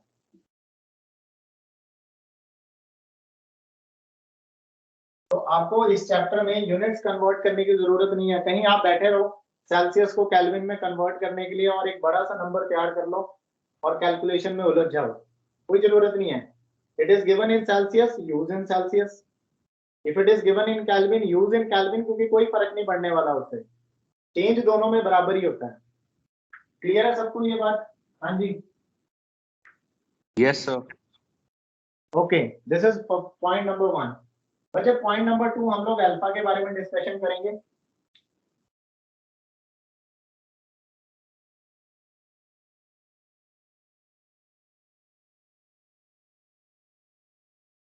बच्चे if alpha is large, what I mean, if alpha is large, अगर alpha की value large हो, physical meaning बता रहा हूं, मान लो किसी का कोएफिशिएंट ऑफ लीनियर एक्सपेंशन ज्यादा है, लार्ज है। सर लीनियर एक्सपेंशन में सर मतलब लेंथ ज्यादा बढ़ गई ना कि हीट ज्यादा प्रोवाइड, दोनों चीजें प्रोपोर्शनल होंगी ना? नहीं नहीं नहीं, प्रोपोर्शनल क्यों है बच्चे? डेल्टा टी पे डिपेंड करेगा कि कितना एक्सपेंशन होगा, वो तो आपको फॉर्मूला बताएगा ये वाला। सर मीन यहाँ जितना ज्यादा हीट प्रोवाइड करेंगे उतना ज्यादा अल्फा चेंज होगा ना? जितना ज्यादा टेम्परेचर में इंक्रीज हो रहा है, ये कोई डायरेक्ट डिपेंडेंसी नहीं है, बीच में और भी फैक्टर आ रहे हैं ना। ओरिजिनल लेंथ कितनी है, समथिंग लाइक दिस, ठीक है, इसका कोई डायरेक्ट सर लेकिन बेटा ये ओके सर, पूरा फॉर्मूला आपको एक्सप्रेस कर रहा है कि क्या चेंज आएगा। ये पूरा फॉर्मूला आपको एक्सप्रेस कर रहा है कि क्या चेंज आएगा लेंथ में। Yes sir, it is not like directly proportional और इनवर्सली प्रोपोर्शनल, ऐसा कोई कनेक्शन नहीं है। Let me clear you, there is no such connection. एक दिन आपने मुझसे पूछा था, आई रिमेम्बर, आपने मुझसे पूछा था सर डेंसिटी का कैसे वेरिएशन होती है, पूछा था ना आपने। मतलब टेम्परेचर के साथ डेंसिटी की वेरिएशन कैसे होती है, याद है ना आपको ये क्वेश्चन? यस पूछा था ना। सर, और मैंने ये जवाब दिया था बच्चे ये एक्सपेरिमेंटल होता है ना। Yes sir. तो वही कहानी है। मैं वी कैन नॉट से, ये सारी चीजें बच्चे एक्सपेरिमेंटल हैं। डेंसिटी की भी इस बार हम बात करेंगे, वो सारी बातें। अल्फा बीटा मतलब ये कोएफिशिएंट ऑफ थर्मल एक्सपेंशन हम जो भी पढ़ेंगे, they are not directly proportional और इनवर्सली प्रोपोर्शनल। ऐसी डिपेंडेंसी है ही नहीं, बड़ी कॉम्प्लिकेटेड डिपेंडेंसी है इनकी। मतलब आप बोलोगे ओके ग्राफ, सर, एक्सपेरिमेंटल है। हाँ आप बोलोगे इनका ग्राफ बनाए और स्ट्रेट लाइन ग्राफ बन जाए, नहीं, ऐसा हो ही नहीं सकता। It is not directly proportional और it is not inversely proportional. ना तो ये डायरेक्टली प्रोपोर्शनल है, ना ये इनवर्सली प्रोपोर्शनल है। This is all about experimental. Graph की शेप पता नहीं कैसी जाएगी, एडीसी कुछ, we can not say it is proportional. Are you getting my point? It's totally experimental. Yes sir, और एक्सपेरिमेंटल रिजल्ट आई। ये जो मैंने फॉर्मूला लिखा इसकी कोई डेरिवेशन कराई नहीं करवाई, वो इसलिए नहीं करवाई क्योंकि डेरिवेशन है ही नहीं है। It is totally experimental result. Is it clear बच्चे? हाँ जी, बाकी बच्चे भी बताओ, समझ आ रही है मेरी बातें आपको? Yes, sir. Yes, sir. ये सारी चीजें बेटा एक्सपेरिमेंटल हैं, इसकी कोई डायरेक्ट या इनवर्स डिपेंडेंसी नहीं है। इसलिए हम लोग नहीं कह सकते कि टेम्परेचर अगर हम ज्यादा हीट देंगे तो बॉडी ज्यादा एक्सपैंड करेगी। नो, बहुत ही आप इस तरह से कह सकते हो, बहुत ही एबनॉर्मल सी वेरिएशन है। एबनॉर्मल बोले तो it is not a normal variation कि हाँ आपने टेम्परेचर बढ़ाया, ज्यादा एक्सपैंड किया टेम्परेचर तो ज्यादा एक्सपेंशन होगी, नहीं, ऐसा कुछ नहीं है। मटेरियल का बिल्कुल नहीं पता, मटेरियल का कुछ नहीं पता कि आप उसको हीट ज्यादा दे रहे हो तो वो ज्यादा एक्सपैंड होगा या कम एक्सपैंड होगा। It is totally abnormal variation. कभी तो बहुत ज्यादा एक्सपैंड हो जाएगा थोड़ी सी हीट से ही, और कभी थोड़ी सी हीट, बहुत ज्यादा हीट देने पर भी बहुत कम एक्सपैंड होगा। टोटली एबनॉर्मल, बिल्कुल नहीं पता कि क्या डिपेंडेंसी है। सारी कहानी एक्सपेरिमेंटल है। समझो इस बात को, अगर हमारे पास कोई रिजल्ट निकल के आया वेरिएशन का, तो वो ये फॉर्मूला हमें एक एक्यूरेट आंसर तो नहीं बताता, but it is the most accurate answer अभी तक जो रिसर्च हुई है। समझ रहे हो मेरी बातें, क्या कह रहा हूं मैं? यस सर, मतलब नेचर पे डिपेंड करेगा, उसके सब्सटेंस पे कैसा है। हाँ, बिल्कुल बिल्कुल, you are right, now you are getting my point, it depends on the nature. ये नेचर डिपेंडेंसी है, मतलब आपने एल्यूमिनियम लिया है या कॉपर लिया है, कौन सा मटेरियल लिया है, it is material specific, material के हिसाब से डिसाइड होगा। हाँ, और मटेरियल वो कॉपर कैसे करेगा, एल्यूमिनियम कैसे करेगा, इसका भी हमें नहीं पता, बट ये फॉर्मूला हमें सबसे बेस्ट आंसर देगा अभी तक की रिसर्चेस के अकॉर्डिंगली, ऐसा है। हाँ जी, अभी जो मैंने कुछ बातें बोली Yes, लास्ट sir. 5 मिनट में, आप में से किस किस को समझ आई है? तो यस और नो, अगर समझ आ गई, नहीं आई तो नो बोलो। Yes, sir. Yes sir. Okay, वैसे मुझे बड़ी अच्छी खुशी हो रही है कि साहिब के क्वेश्चन आज रेलिवेंट हैं। Very good Sahib. Thank you sir. Sir exception sir आज आपकी तबीयत खराब है, इसलिए सर थोड़ा देख के चलना पड़ता है। अच्छा, मेरी तबीयत खराब है और तो साहिब भी, आज इसकी भी तबीयत खराब होगी, है ना? नहीं सर, मैं क्या सर, आपकी तबीयत खराब है इसके लिए थोड़ा देख के चलना पड़ता है सर। ठीक है ठीक है, ओके, लिखते हैं बच्चे, अल्फा क्या है? सर कैसी है अब आपकी तबीयत? हाँ, अभी मेरा बेटर है, बुखार मैंने गोली ली हुई है। सर फिर मतलब 2-3 दिन इवनिंग क्लास होगी? और टाइमिंग, हाँ बस कल भी होगी आपकी क्लास। स्कूल तो नहीं मैं आ रहा क्योंकि अभी रेस्ट पे है, तो देखता हूँ मैं, स्कूल मंडे को आऊंगा, तब तक शायद बेटर हो जाऊंगा। Okay sir. आपकी क्लास ऑब्वियसली इवनिंग में ही होगी या कोई और टाइम, वट एवर, जो भी टाइम मुझे सूट करेगा बेस्ट, मैं आपको बता दूंगा। बट आपने ये क्लासेस लगा लेनी है मेरी, और नहीं लगानी है तो यस सर। मैं यूट्यूब पे अपलोड कर दूंगा। समहाउ किसी का कोई रीजन है, समहाउ कोई बहुत ही जरूरी कारण है, तब मैं जाके मानूंगा कि इस बच्चे ने क्लास नहीं लगाई, अदरवाइज वरना मैं इस बार नहीं मानने वाला। इफ अल्फा इज लार्ज, इसके लिए लिखते हैं, अगर बच्चे कोएफिशिएंट ऑफ लीनियर एक्सपेंशन ज्यादा है, then the length of rod या जो भी सॉलिड है तो वो भी इंक्रीज हो जाएगा। अच्छा, इसके बाद लिखो, if alpha is large then, लिख लेना, then the length of rod, rod rod क्यों लिख रहा हूं, क्योंकि लीनियर में रॉड ही लेंगे हम लोग, सॉलिड कोई। Length of rod made of given material, मतलब जिस भी मटेरियल से लेंथ बनी हुई है, ये रॉड अपनी बनी हुई है। सर ये अगर गलत स्टेटमेंट नहीं हो जाएगी? गिवन मटेरियल, मटेरियल में तो कुछ भी आ सकता है। हाँ, फॉर पर्टिकुलर ले लो ना, गिवन में मान लो बच्चे, मैं, चलो मैं आपको कंपैरिजन से बताता हूँ, लाइन काट दो। सर कॉपर और आयरन। पहले लिख लेते हैं, फिर मैं एग्जांपल दे दूंगा तो आपको समझ आ जाएगी line. If alpha is large then length of rod made of given material increases much more than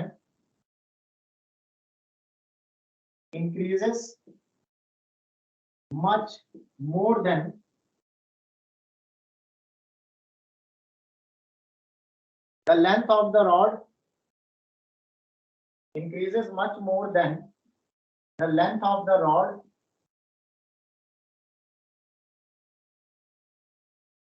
length of the rod made of material, length of the rod made of material whose alpha is small। क्या समझ आ गया होगा?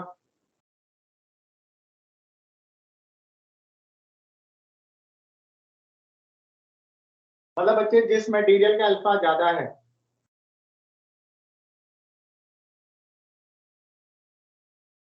Then उस material की length में ज्यादा change आएगा heat करने पर, ऑन हीटिंग। एग्जांपल देते हैं, लिख लेना, बाकी एग्जांपल से क्लियर हो जाएगा क्या अंडरस्टूड। बोल। जैसे बच्चे अगर मैं एल्यूमिनियम की बात करूं, एल्यूमिनियम की अल्फा की बात करूं, अल्फा अगर हम लोग एल्यूमिनियम का लिखते हैं तो बच्चे एल्यूमिनियम का अल्फा है 2.5 इंटू 10⁻⁻5। 2.5 इंटू 10⁻⁻5। अच्छा, कोई बच्चा मुझे यूनिट्स बता सकता है? अल्फा की यूनिट बताओ निकाल के, फॉर्मूला आपको पता है, अल्फा की यूनिट बताओ निकाल के।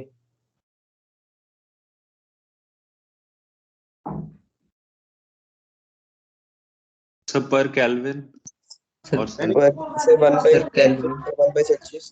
तो kelvin inverse. Kelvin sir- inverse या फिर सेल्सियस इनवर्स एक ही बात है, क्योंकि केल्विन भी चलेगा और सेल्सियस भी चलेगा। ठीक है, यस सर। हाँ जी। तो बच्चे यूनिट आएगी, जैसे यहाँ जो मैं लिख रहा हूँ वो सेल्सियस इनवर्स में लिख रहा हूँ, कोई फर्क नहीं पड़ता क्योंकि चेंज का है हमारा, तो सेल्सियस -1 ये होगी अल्फा की वैल्यू। एक मैं वैल्यू लिख रहा हूँ बच्चे, हम लोग वैल्यू लिखते हैं प्लैटिनम की, लिखते हैं प्लैटिनम की। फिर पहले लेंथ करनी। Pt होता है आई थिंक तो प्लैटिनम का ना। Yes sir TB it is 0.9 into 10⁻⁻5 degree Celsius inverse. अब बताओ किसका अल्फा ज्यादा है, एल्यूमिनियम का या प्लैटिनम का? Aluminium. Sir aluminium aluminium sir, का ज्यादा। एल्यूमिनियम।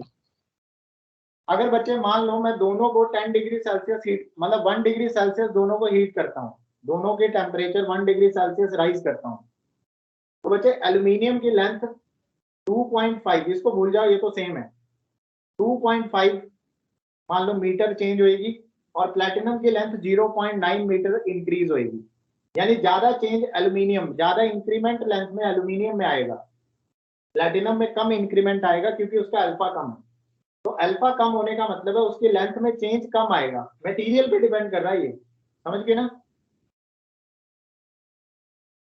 Yes sir. तो अगर सर जब पेपर में क्वेश्चन में गिवन होगा कि सर ये ऑब्जेक्ट की सर ये अल्फा ये बता रखा होगा सर उन्होंने। हाँ हाँ, वैल्यूज वैल्यूज गिवन होंगी, याद नहीं करनी, ये तो मैं एग्जांपल दे रहा हूँ।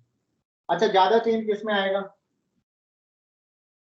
मोर चेंज इन लेंथ, अल्फा में लिख लेना यहाँ पे एल्यूमिनियम। मोर चेंज एल्यूमिनियम। इन, हाँ मोर चेंज इन लेंथ एल्यूमिनियम में, इन aluminium more change in length. 1 degree Celsius आप एल्यूमिनियम को हीट करो, 1 डिग्री सेल्सियस आप प्लैटिनम को हीट करो, एल्यूमिनियम की लेंथ इंक्रीज होगी 2.5 मीटर और प्लैटिनम की लेंथ इंक्रीज होगी 0.9 मीटर, प्लैटिनम में कम इंक्रीज होगा। तो ये मटेरियल पे डिपेंड करता है। देखो आप टेम्परेचर का देख लो, टेम्परेचर दोनों का सेम है ना बच्चे, फिर भी देखो डिपेंडेंसी नहीं आ रही कोई भी, ये मटेरियल की प्रॉपर्टी होगी। अब क्लियर है सबको? ठीक वैसे ही जैसे मॉडुलस था, मॉडुलस ऑफ इलास्टिसिटी, इससे रिलेटेड मैंने एक सवाल भी डाला था कि यंग मॉडुलस ऑफ इलास्टिसिटी के रिस्पेक्ट में क्या चीज गलत है। मैंने पेपर में ये क्वेश्चन डाला था, उसमें है ना, उसमें मैंने लिखा था कि वो डायमेंशंस पे डिपेंड करती है, वो चीज गलत थी उसमें। मॉडुलस ऑफ इलास्टिसिटी डायमेंशंस पे डिपेंड नहीं करता, वो भी मटेरियल की प्रॉपर्टी है या टेम्परेचर पे डिपेंड करती है बस। ठीक है बच्चे, क्लियर है सबको? हाँ जी, यस सर यस सर। यहाँ तक लिख लिया सबने? रब कर दें इसे। Yes sir. ओके, तो अब मैं इसे रब कर रहा हूँ, अब आगे करते हैं।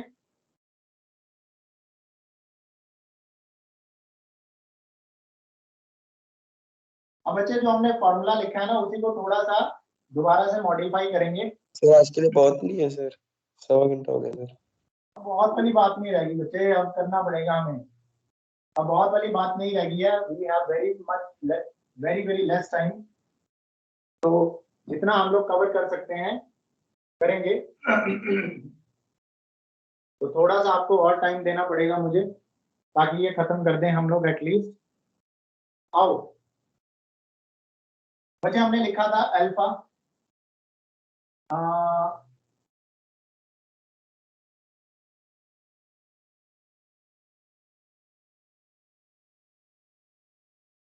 हेडिंग लगाओ, हेडिंग लगाओ, length of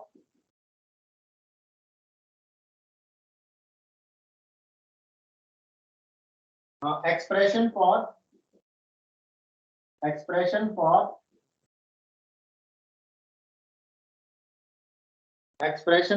length of a rod, expression for length of a rod when its temperature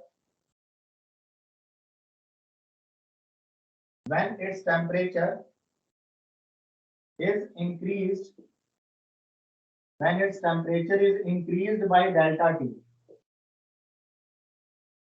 when its temperature is increased by delta T. तो मतलब अगर आप किसी रॉड का टेम्परेचर डेल्टा टी अमाउंट बढ़ा दोगे तो टेम्परेचर बढ़ाने के बाद उस रॉड की न्यू लेंथ कितनी आएगी, मतलब ये न्यू लेंथ निकालने का फॉर्मूला है। एक्सप्रेशन ऑफ लेंथ का बोले तो न्यू लेंथ, नई लेंथ कितनी है बच्चे, वो निकालनी है हमने। तो हम स्टार्ट वहीं से करेंगे।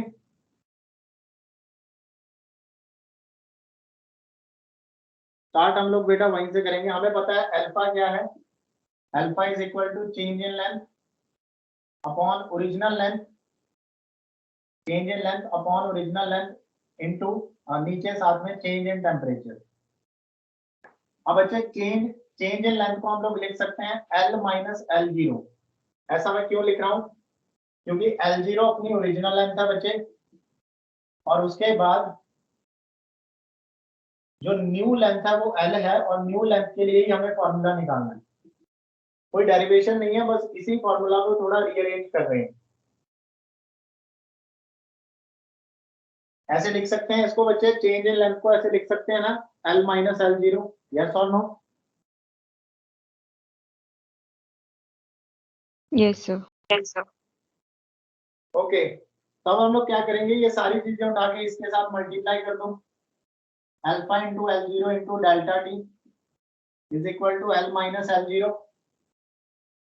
यहां से L0 भी बच्चे इस तरफ शिफ्ट कर दो, alpha into L0 delta T plus L0 is equal to L।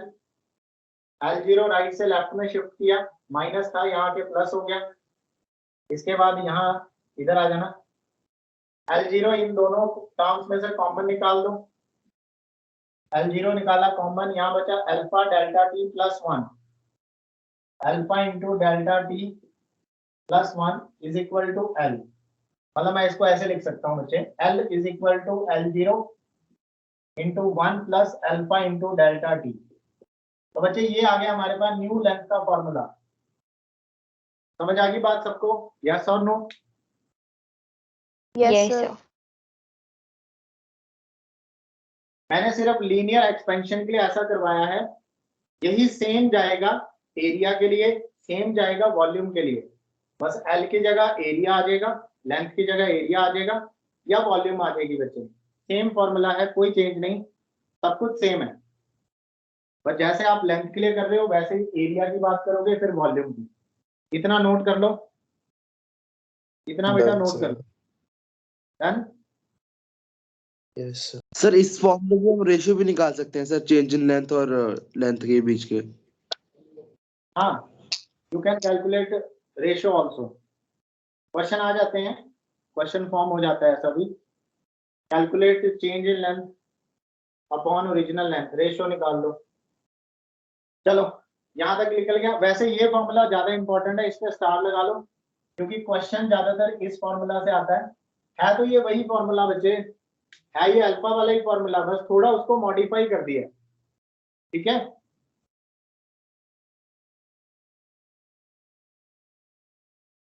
अच्छा ये अल्फा कहां से आया, आप ऐसे लिख सकते हो समझने के लिए, फ्रॉम एक्सपेरिमेंट्स। फ्रॉम एक्सपेरिमेंट्स हमें पता है अल्फा क्या चीज है। फ्रॉम एक्सपेरिमेंट्स अल्फा ये रहा, उसको हमने थोड़ा सा आगे हमने थोड़ा मॉडिफाई किया, और फाइनली हमें न्यू लेंथ यानी डेल्टा टी, टेम्परेचर बढ़ाने के बाद नई लेंथ ये बन के आई है। लिख लो यहाँ तक सारे, कोई डाउट है तो पूछ लो। No sir. क्लियर है ना सबको? Yes sir. Yes, sir. हाँ, बी मोटिवेटेड एवरी टाइम। बस आपको ये थोड़ा सा एक हफ्ता थोड़ा ज्यादा एफर्ट करना पड़ेगा, ठीक है?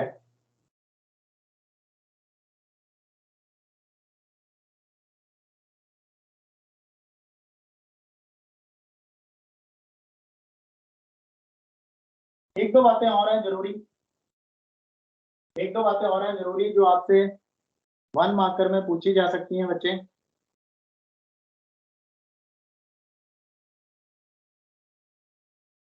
एक बच्चे मटेरियल होता है, वैसे आप नोट कर लीजिए। एक मटेरियल होता है, उसका नाम होता है इनवर। पता नहीं आपको पता है या नहीं। इनवर मटेरियल होता है, ये बना किससे होता है? ये आयरन और निकल से बना होता है, एक तरह का अलॉय है ये। आयरन प्लस निकल से बना होता है ये। बच्चे इसमें आयरन 64% होता है और बचा हुआ सारा कंटेंट जो है वो निकल का होता है, यानी निकल 36% होता है। तो इस रेशो से अगर आप अलॉय बनाओगे आयरन और निकल का, तो उस अलॉय को इनवर कहते हैं।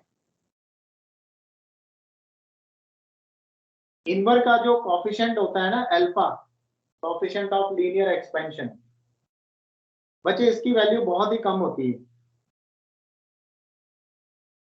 ऑलमोस्ट जीरो कह सकते हो, बहुत ही छोटी वैल्यू। इनवर भी एक तो ये हो गया बच्चे, और दूसरा है क्वार्ट्ज। दूसरा क्वार्ट्ज जो कि ग्लास होता है एक तरह का, एक मटेरियल ये हो गया, दूसरा होता है बच्चे क्रिस्टलाइन नेचर। हाँ जी सर इसका फिर मेल्टिंग पॉइंट बहुत ज्यादा होगा सर। हाँ, एक्सपेंशन है ना, और इसमें बिल्कुल सही कह रहे हो आप। मतलब इसकी लेंथ में बहुत बहुत कम चेंज आ रहा है, यानी इसको टेम्परेचर के साथ ज्यादा फर्क नहीं पड़ता इस मटेरियल को, ना ही क्वार्ट्ज को। क्वार्ट्ज बोले तो मैं काइंड ऑफ ग्लास सर है। केमिस्ट्री में किया है। क्वार्ट्ज के बारे में? यस सर, पी ब्लॉक में। हाँ, क्या चीज है ये? सर ये क्रिस्टलाइन सॉलिड होता है। हाँ, क्रिस्टलाइन सॉलिड होता है, ग्लास है एक तरह से, ग्लास की कैटेगरी है। तो बच्चे ये दो ऐसे मटेरियल हैं, इनवर और क्वार्ट्ज। मैं वैसे बता रहा हूँ आपकी जनरल नॉलेज के लिए कि इनको टेम्परेचर से ज्यादा फर्क नहीं पड़ता। आप कह सकते हो almost independent of these materials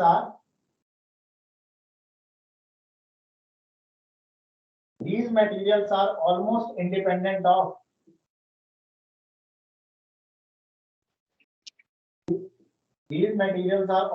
almost independent of temperature। मतलब टेम्परेचर चेंज करने से इनको कोई फर्क नहीं पड़ता। अगर इनकी हम लोग अल्फा की वैल्यू देखें ना, alpha is approximately zero. Alpha जो है आप कह सकते हो अल्फा इज अबाउट जीरो। इनका जो अल्फा है वो बिल्कुल जीरो है, बहुत ही छोटी सी वैल्यू होती है। हाँ जी, समझ आ रही है बच्चे बात मेरी आपको? समीन जितना मर्जी हीट कर ले ये सर मेल्ट नहीं होंगे ना। हाँ, वही बात है ना, बहुत कम है इनका अल्फा। इतना कम है बच्चे इनका अल्फा कि हमने लिखा these materials are almost independent of temperature, और अगर हम इनकी अल्फा की वैल्यू देखें तो इट इज अबाउट जीरो, बहुत ही कम वैल्यू है। तो टेम्परेचर चेंज करोगे, इनके अल्फा इतना कम है, जीरो बोले तो इनमें एक्सपेंशन होती ही नहीं है, मतलब ये मटेरियल एक्सपैंड ही नहीं होते, आप ऐसे समझ सकते हो। हाँ, बहुत ही कम एक्सपेंशन होती है, जो बहुत हाई टेम्परेचर, बहुत ज्यादा टेम्परेचर इंक्रीज करने पे आपको ऑब्जर्व होगी, अदरवाइज नहीं। Is it clear everyone? से यस और नो? Excuse me, sir. हाँ जी, हाँ जी। Sir, can you just switch off that light? हाँ, मैं स्विच ऑफ कर देता हूँ। यस, सी नाउ। Yes, sir. तो बच्चे ये मटेरियल भी आपको याद रखना, क्योंकि कभी कभार ऐसे पूछ लेते हैं कि किसका अल्फा, मतलब ऐसा कोई मटेरियल बताओ जो डिपेंड ही नहीं कर रहा है टेम्परेचर पे। तो you can give example of this material invar, और you can give example of quartz. चलो बेटा अब 5 मिनट और दो और खत्म करते हैं इस टॉपिक को, थर्मल एक्सपेंशन के इस टॉपिक को खत्म करते हैं। यहाँ तक लिख लिया सबने? रब कर दूं? सर ये चैप्टर कब तक Yes, खत्म हो जाएगा? बस कर देंगे इसको जल्दी खत्म, 3 क्लासेस में, संडे तक मैं निपटा दूंगा इसे। ठीक है, yes sir. Okay. Yes sir.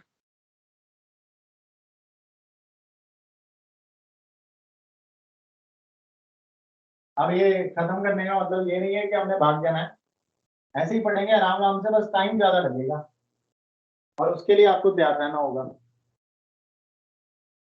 Yes sir. ना बच्चे सेकंड हेडिंग है कोएफिशिएंट ऑफ, सेकंड हेडिंग है बच्चे coefficient of sir superficial. Screen blur हो गई है। क्या चीज ब्लर हो गई है? Video. Yes sir.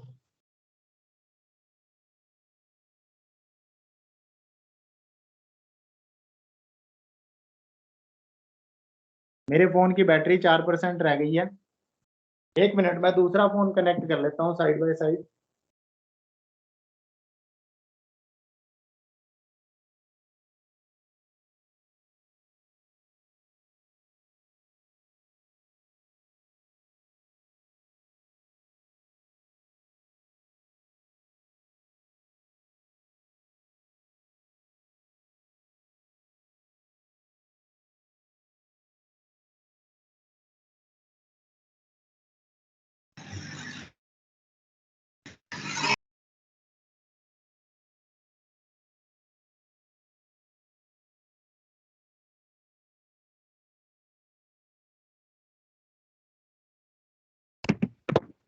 Just a minute.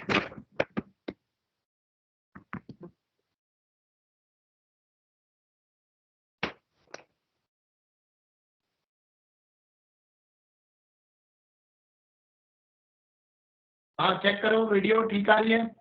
Check करो। सर थोड़ी ब्लर है। हाँ जी बेटा, वीडियो ठीक आ रही है? सर ब्लर है, इसमें तो वॉइस भी नो कट रही है। सर। सर सर आवाज ब्लर है भी भैया। खराब आ रही है सर। अच्छा ब्लर है।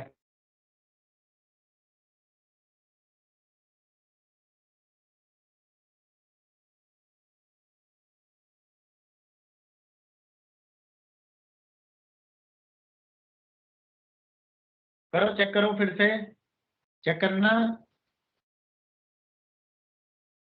No sir.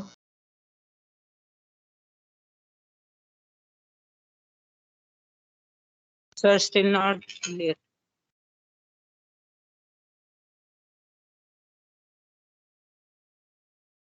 हाँ नाउ वेट। सर अब सही है। यस सर अभी सही अभी है सही सर। है ना? यस ठीक सर है। अभी सही है। वैसे कोएफिशिएंट ऑफ सुपरफिशियल एक्सपेंशन यानी एरिया एक्सपेंशन, बच्चे इसे बीटा से डिनोट करेंगे। इसका फॉर्मूला बनेगा change in area upon original area into change in temperature. समझ गए होंगे आप, है ना? yes sir. Yes sir. Original area A0 and बच्चे what is area after change in temperature? जो फाइनल रिजल्ट आएगा वो आएगा A0 1 प्लस, यहाँ आएगा बीटा इंटू डेल्टा टी। जैसे पहले अल्फा इंटू डेल्टा टी आया था, अब आएगा बीटा इंटू डेल्टा टी। बताओ ये दोनों एक्सप्रेशन समझ आ गए? Yes sir. Yes sir. Yes sir. ठीक वैसे ही जैसे लेंथ में चेंज आ रहा है वैसे ही एरिया में चेंज आएगा। एक हमने पूरा डिटेल में पढ़ा, अब ये एरिया वाला आ गया। तो this is new area, you can say that new area after increase of temperature by delta T. जब हमने temperature delta T amount increase कर दिया तो नया एरिया ये आया, और ये A0 अपना ओरिजिनल एरिया था।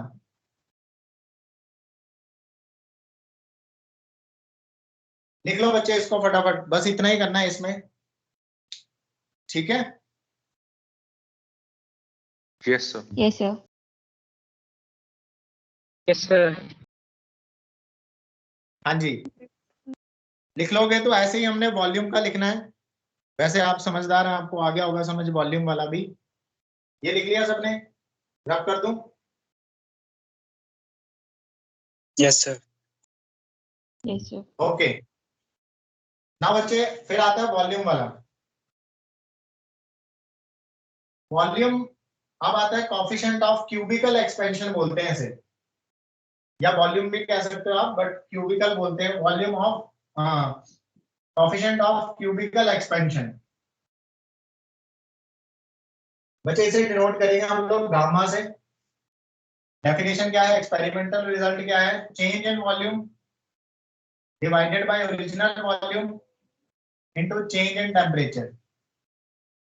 ये हो गया बच्चे गामा। और अगर हमें वॉल्यूम चाहिए new volume, that is equal to, यहां बताओ क्या आएगा, आपने बताना है ब्रैकेट में क्या आएगा।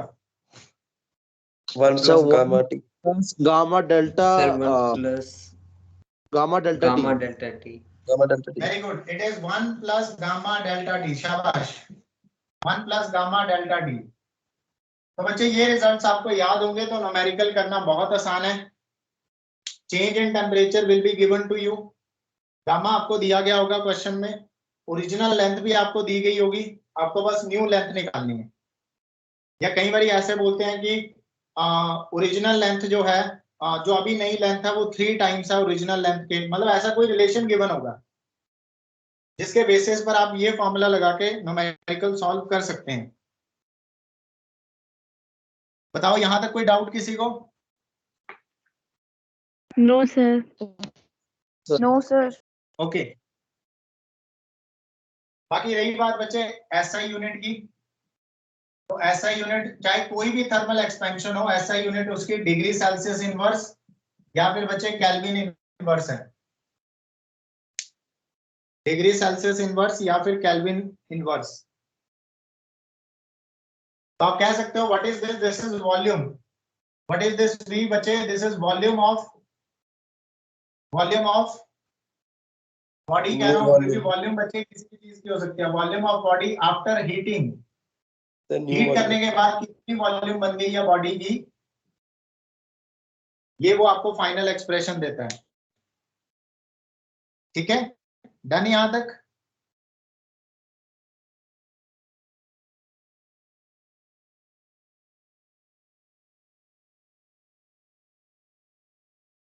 हाँ जी बच्चों, सबका हो गया? Yes sir, प्लीज हो से गया यस और नो। हाँ जी, sir. Yes sir, हो गया। हो गया, ओके।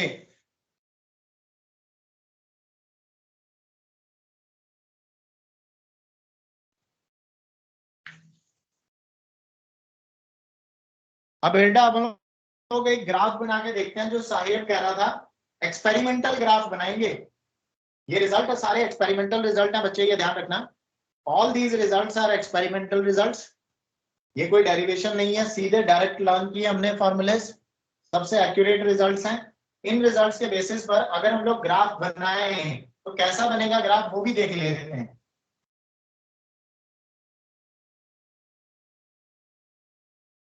सर ऐसा यूनिट ऑफ बीटा क्या होगा सर? सबकी सेम है बच्चे, चाहे अल्फा बीटा गामा कोई भी हो। देखो अल्फा बोले तो delta L by L delta D, beta बोले तो delta A by A delta D, and gamma means delta we by we delta T. देखो बच्चे लेंथ से लेंथ कटनी है, एरिया से एरिया कटेगा, वॉल्यूम से वॉल्यूम कटेगी, बचेगा टेम्परेचर। तो चाहे अल्फा बीटा गामा कोई भी थर्मल एक्सपेंशन का कोफिशिएंट हो, यूनिट वही आएगी, डिग्री सेल्सियस -1। ठीक है, सर ये रियल के लिए होता है ना, जैसे हम गैसेस में आइडियल और रियल करते थे, इसमें रियल के लिए होता है ना? हाँ ये एक्चुअल की बात चल रही है बच्चे, दिस इज आइडियल नहीं, ये तो एक्चुअल है, क्योंकि ये एक्सपेरिमेंट्स है ना, ये एक्सपेरिमेंटल है, एक्सपेरिमेंटल रियलिटी में होता है। ठीक है, यस। नहीं सर, मैं Okay. वो नहीं बोल सर, जो हमने न्यू एरिया फाइंड किया सर, उसका क्या वो होगा सर, ऐसा यूनिट जो हमने सर न्यू एरिया फाइंड किया सर, ए इज इक्वल्स वो टू बच्चे एरिया ही, एरिया है तो मीटर स्क्वायर, लेंथ है तो मीटर, वॉल्यूम है तो मीटर क्यूब, वो तो वही है जो उसका फिजिकल मीनिंग है। एरिया तो मीटर स्क्वायर में होता है, लेंथ मीटर्स में होती है, वॉल्यूम मीटर क्यूब में होता है। ठीक है, yes sir, yes sir. Okay. Now graph बना लो एक बार, ग्राफ बनाते हैं।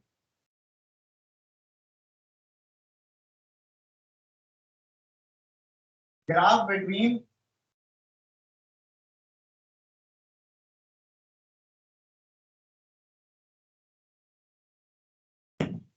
graph between volume of graph between coefficient thermal, graph between thermal coefficient of, graph between thermal coefficient of volume expansion,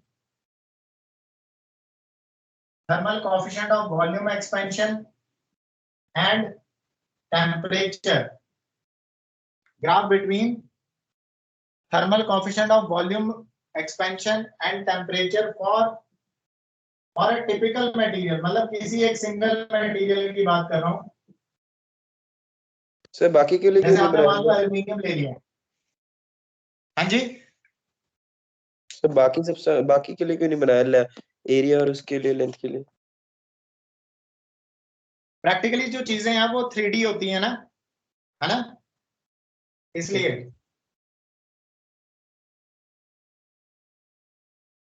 अब जैसे ये है, एक्चुअल में तो इसके 3 डायमेंशंस है ना, यस और नो? Yes sir. बाकी अगर आप बनाओगे उनके लिए तो सेम ही आएगा, सेम ही ग्राफ बनेगा, बट बनाते सिर्फ इसके लिए हैं। अच्छा, ये ऑब्जर्व किया गया, आगे लिख लेना, ग्राफ तो बना ही लेंगे, लिख लोगे। Experimentally it is observe that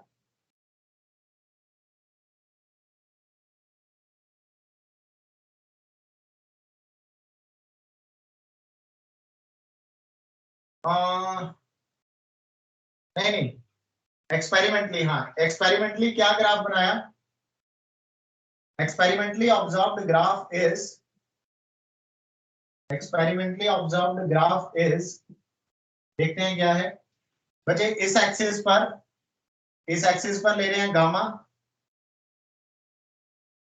gamma को हम लोग मेजर कर रहे हैं इन,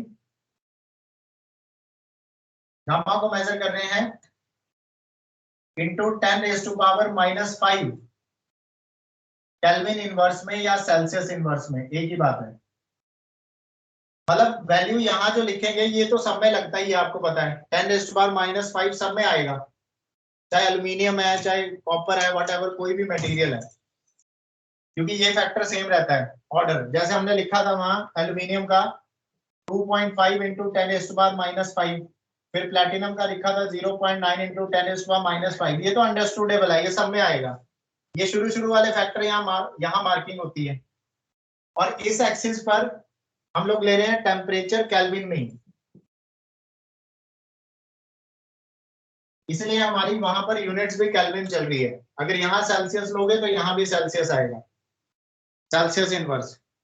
वेरिएशन देखो कैसी है, वेरिएशन कुछ इस तरह से। मटेरियल का मीनिंग क्या है, मतलब? टिपिकल मटेरियल कोई सिंगल मटेरियल ले लिया ना, बस कोई एक मटेरियल लो, जैसे एल्यूमिनियम ले लिया उसके लिए बना रहे हैं। ऐसा नहीं है कि हमने कोई ऐसे कोई अलग 4-5 मटेरियल के लिए अलग अलग मटेरियल के लिए अलग अलग ग्राफ बनेगा, लेकिन सबकी शेप कैसी होगी वो बता रहे हैं।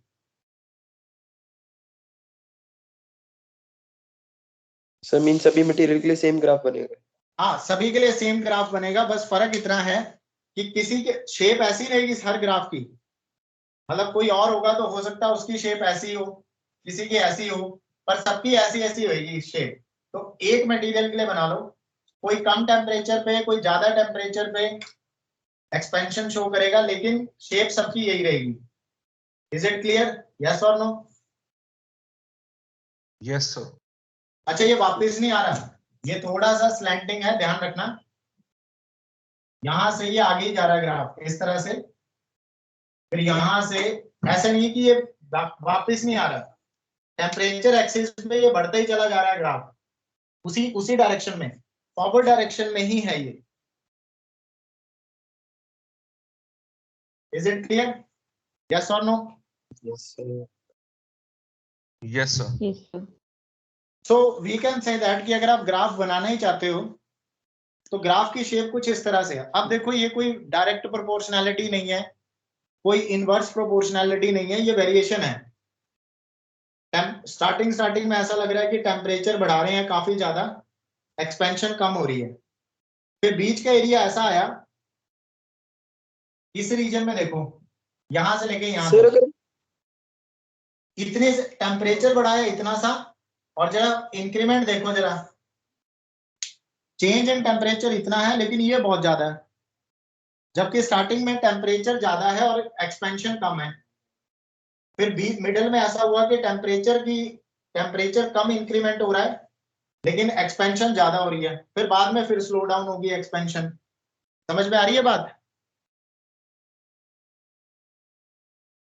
यस और नो? Yes, sir. मतलब कि कोई ऐसी फिक्स डिपेंडेंसी नहीं है कि हाँ एग्जैक्टली यही, इस तरह से एक रफ शेप बताई हमने कि कोई भी टिपिकल मटेरियल रफली जो एक्सपेरिमेंटल ऑब्जर्व्ड ग्राफ है उसका वो कुछ इस तरह से है। Is it clear? Yes sir. Yes तो यहाँ पे हम अपना खत्म करते हैं, फिर बाकी अगली क्लास में करेंगे। किसी को कोई डाउट है इतना? हाँ जी। No sir. सर, जैसे हम किसी की भी डेरिवेशन सब्जेक्टिव एग्जाम में करेंगे सर, तो उसमें हम जो उसके मतलब पैरामीटर्स होते हैं लाइक प्रेशर, थर्मोडायनेमिक्स हम शो करते हैं सर, वो सेंटेंस में लिखने पड़ेंगे कि डायरेक्टली फिगर में भी शो कर सकते हैं सर वेसल बना के? फिगर में शो करो, ज्यादा नहीं, ज्यादा लंबी नहीं खींचनी बातें, ओके शॉर्ट में बताना है बस, ठीक है? यस ये अपनी प्रैक्टिस इस तरह से कर लेना कि वो जो मैं आपको लिखवाता हूँ वो इसलिए लिखवाता हूँ कि जब आप पढ़ो तो अच्छे से पढ़ सको। Okay sir. डेरिवेशन से हमारा मतलब क्या है, बस मेन सी चीजें लिखनी है, बाकी एक्सप्रेशंस ज्यादा लिखने हैं, ये थ्योरी कम लिखनी है, ठीक है? Yes sir. हाँ मतलब ये मत करना कि बस वो एक ही डेरिवेशन पे लगे रहो सजा के लिखने में, बस मोटा मोटा वो मैं अपने आप समझ लूंगा कि हाँ क्या लिखना चाहते हो आप, या कोई भी टीचर। तो ये मत लिखना consider a gas which is a, मतलब एक गैस हमने कंसीडर की, उसकी वॉल्यूम V है, टेम्परेचर T है, प्रेशर P है, ये वो, ये सब लिखने की जरूरत नहीं है, सीधा शुरू हो जाओ, ठीक है? Okay sir. Yes sir. Okay ठीक है बच्चों, थैंक यू। कल का थैंक यू टाइमिंग बता सर। दूंगा, Thank you. लगा लेना thank you class. Sir. Thank evening you में सर। होगी ना मोस्ट प्रोबेबली? हाँ होएगी तो इवनिंग में ही, देखते हैं, अभी दोबारा बुखार आ गया तो प्रॉब्लम हो जाएगी, फिर करते हैं। सर रेस्ट कर लो sir. Okay thank you. Sir get well soon. Okay.